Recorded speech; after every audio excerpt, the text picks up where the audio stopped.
Hello YouTube, and today I'm going to show you why I always keep this product on my van as van stock to get me out of a situation just like this. So as you can see, I'm changing this basin waste and it's just so tight to this front board that I wouldn't be able to get a silicone gun up there and put a fresh bead of silicone when I fit the new basin waste. So this is why I keep this product on board, to get me out of situations like this. First of all, just going to wiggle out the old basin waste like so. As you can see, that's had its fair share of use and abuse, and put that to one side.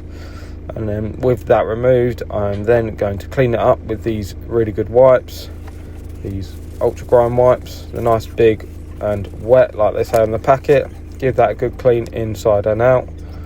Remove any excess silicone that's no longer needed, because this new product does not need silicone, which I find really good. And this is the product.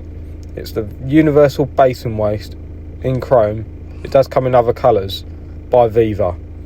Now this is an amazing product. As you can see, the fixing is a bolt through the middle that squeezes top and bottom together, so no need for silicone. So as you can see here, I'm just going to make that together.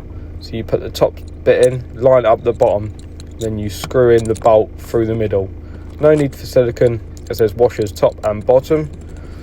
And then just screw it tight, make sure it's nice and square like so. Give it a final tighten up with a screwdriver. It's just a Phillips screwdriver, so not even many tools were needed to do this. Then you can screw the top in like so, make sure it's all working. Put the traffle back together and give it a good test. This has got me out of a really bad situation here, and that is why it will be a staple of the van stock. I hope this video has helped. Please subscribe to the channel for more plumbing content, and I'll see you around soon. And I hope you have a Viva universal basin waste on your van to get you out of trouble next time.